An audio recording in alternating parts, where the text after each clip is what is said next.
Adorei. Então, boa tarde. Super feliz de estar aqui participando. Minha primeira vez estou participando, de fato, do GT, de Trás de Cena e Trás de Folguedo, embora eu já venha acompanhando o Colóquio de Moda há um tempo, e é sempre um evento que me instiga muito como artista e como pesquisadora. Então, meu nome é Heloísa Souza, eu sou encenadora, crítica de teatro e pesquisadora.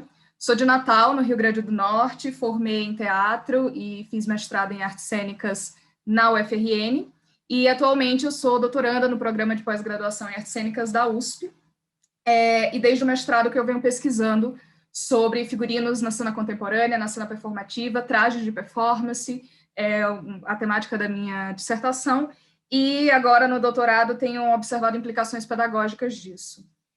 O que eu vou apresentar hoje é esse estudo que eu estou chamando de Figurinos Imorais, e que ele, na verdade, surge a partir de algumas leituras, reflexões e pesquisas dentro de uma disciplina, que foi a disciplina de Figurino, Moda e Traje de Performance, que foi ministrada pelo professor Fausto Viana, na USP.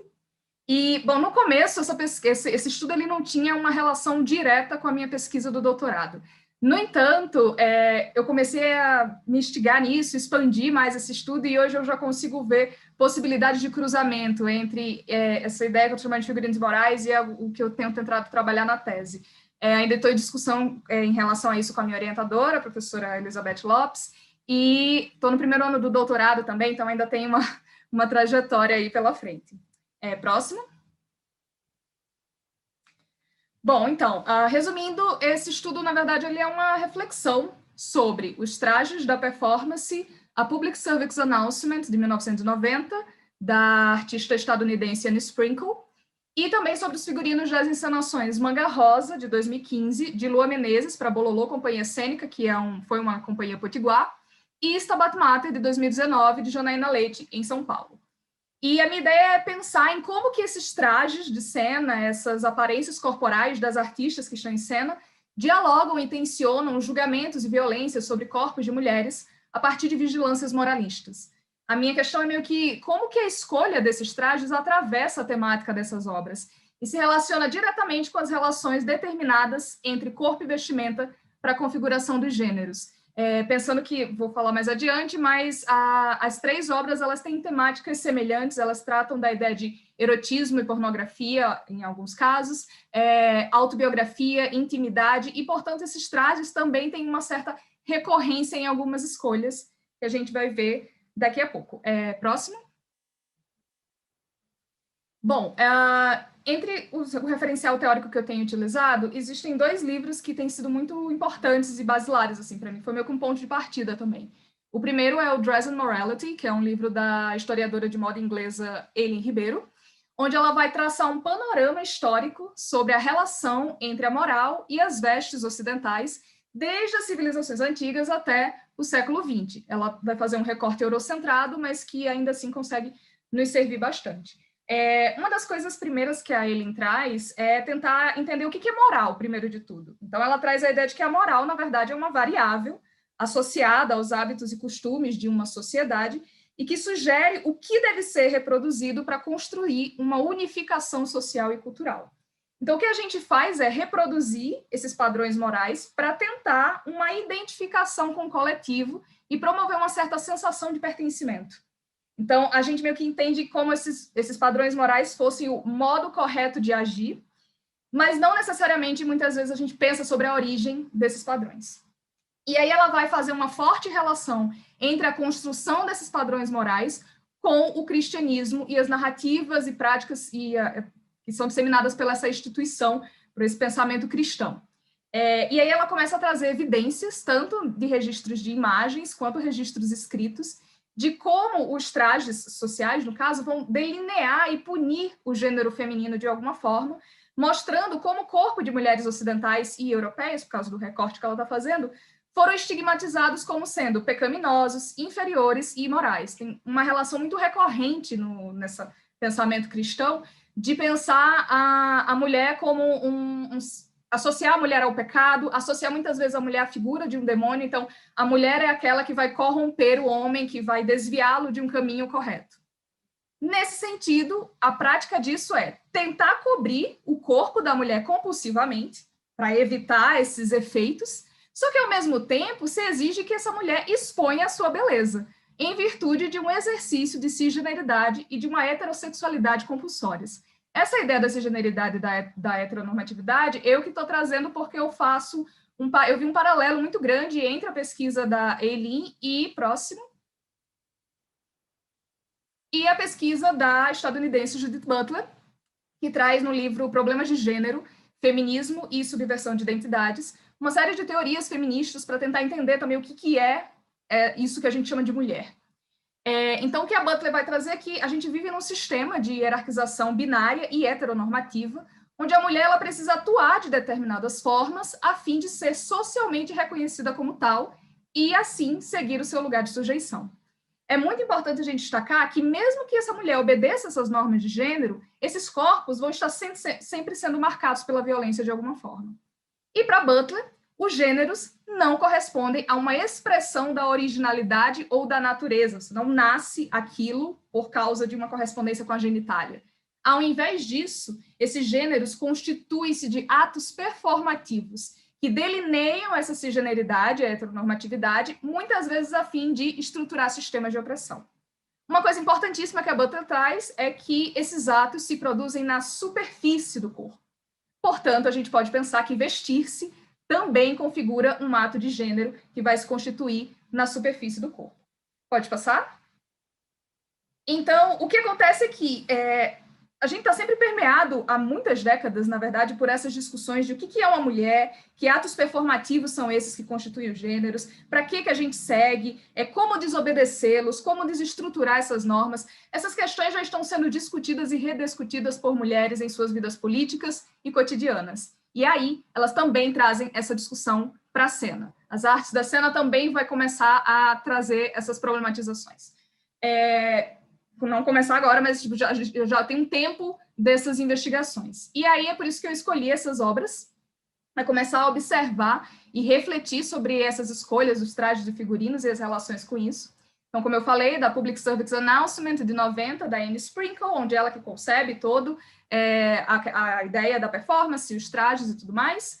No Manga Rosa, da Bololô Companhia Cênica, como eu falei, a direção, dramaturgia e atuação é da Lua Menezes, e ela também que compõe, que faz esses figurinos, né, escolhe esses figurinos, embora tenha aí também a direção de arte de outra artista, que é a Paula Vanina. No caso de Stabat Mater, a concepção, a atuação é da Janaína Leite, mas também tem a direção de arte, cenário e figurino da Melina Schleder.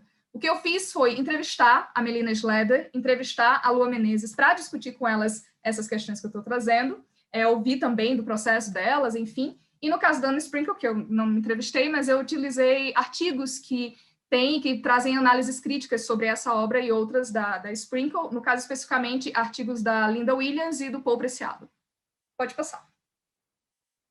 Então, primeiro que eu falei, o da Public Service Announcement, da Anne Sprinkle. A Sprinkle é uma performer e sexóloga estadunidense, mas ela também tem um histórico, ela já foi uma trabalhadora sexual, ela já trabalhou como atriz pornográfica, então ela traz todos esses referenciais de experiência de vida dela e começa a rediscutir esse lugar do corpo da mulher nesse pensamento sobre a sexualidade.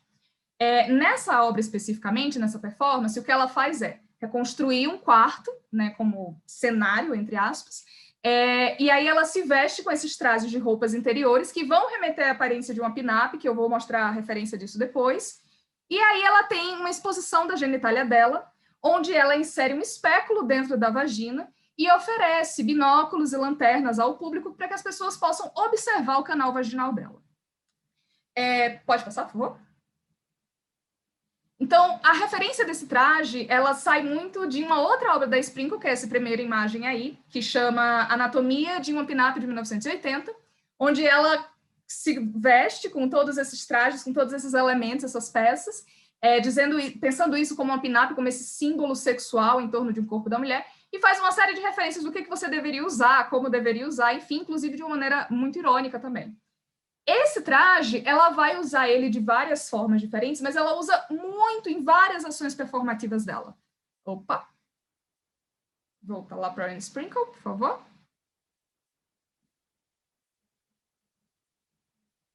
Está ok? Você quer que volte para qual, Heloísa? É para onde estava Isso, esse daí, da Anne Sprinkle. Pronto. Bom, então, como eu estava falando, esse tipo de traje ele é muito recorrente em várias ações da Sprinkle, e inclusive que é isso que me interessa bastante, esse uso desses trajes que são roupas interiores, ao mesmo tempo em que a nudez também está exposta, seja uma semi-nudez, enfim. Ela está tensionando esses dois lugares, e o que o Paul Preciado fala um pouco sobre isso, é que a Sprinkle fazendo isso, ela começa a questionar a mulher como uma impotente vítima do poder sexual masculino, sempre colonizada por seus desejos, e traz o inverso, um protagonismo. Ela se coloca naquele jeito, ela fala sobre o seu próprio prazer, ela fala sobre as suas questões em relação à sexualidade, se afirma nesse lugar também. Próximo. Aí, o segundo trabalho é o Manga Rosa, da Lua Menezes, como eu falei. Nesse caso, a Lua constrói uma dramaturgia. A Lua trabalhou muito tempo em Natal, no Rio Grande do Norte.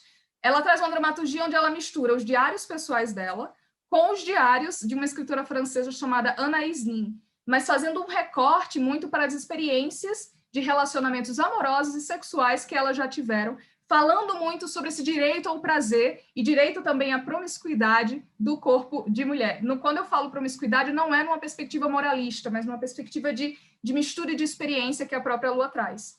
Coincidentemente, a Lua também é terapeuta tântrica, tem um trabalho com relação a essas questões de sexualidade, e ela também reconstrói em cena um quarto e utiliza essas peças de roupas interiores como traje de cena, como figurino. Então, ela tem essa base dessa última foto, né, dessas roupas íntimas, e aí ela vai sobrepondo um hobby, uma camisola ao longo da encenação. Próximo. E uma coisa que me é muito interessante é que ela vai também se despindo disso ao longo da encenação, inclusive usando o gesto de despir, vestir como partitura corporal, até chegar na imagem final, onde ela está totalmente despida, mas ainda usando uma saia com transparência, e ela constrói uma pequena fogueira no centro do palco, e as simbologias ali que ela está tensionando a partir dessa aparência do corpo, desse traje e os outros elementos, começa a fazer a gente pensar sobre esses olhares, essas práticas inquisidoras sobre o corpo da mulher também. Próximo.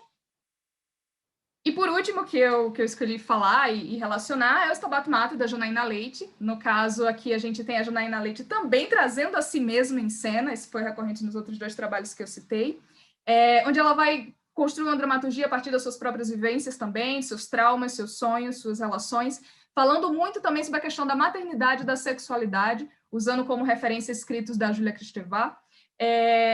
E aí o que eu peguei como referência, porque assim, nessa encenação, a Janaína não é a única pessoa em cena, tem mais outro, tem a mãe dela atuando e mais um outro ator. Então tem alguns outros figurinos também. Mas eu me foquei em pensar sobre o body de amamentação, que é como a própria Melina Schleder fala também, que é meio que esse figurino base que a Janaína usa, assim, ela usa ele a encenação inteira, e em alguns momentos ela sobrepõe alguns outros trajes ou alguns outros objetos. Esse body que a Melina fez, ela pegou um body de amamentação de fato, né, que era uma escolha, um pedido da própria Janaína, e foi construindo meio que uns retalhos por cima para criar essa peça que tem meio que umas cicatrizes, umas marcas, que são simbologias desses traumas também vividos por esse corpo, do que está sendo discutido em cena. E aí, em certos momentos, a Janaína sobrepõe isso aos outros elementos. Tem sempre uma questão de sobreposição. Eu discuti muito isso com a Melina, e ela falou isso também, de sobrepor essas simbologias. Então, em outro momento, junto com esse body, a Janaína está usando uma máscara neutra, está usando uma peruca, está usando uma barriga de grávida, e em certo momento ela desabotou a parte de baixo do body e fica uma boa parte da encenação com a vulva exposta. E continuando nessas relações que ela traz nas encenações, com essa aparência corporal também, com o traje dessa forma. Próximo. Inclusive, esse bar ele acaba tendo uma importância tão grande de sentido, e também para as criadoras, para as artistas, que ele transborda para o cenário, a um ponto em que a Melina constrói essa meio que uma parede de tecido que repete esse lugar desses rasgos, dessas costuras que a gente vai ver no body da Janaína. Próximo.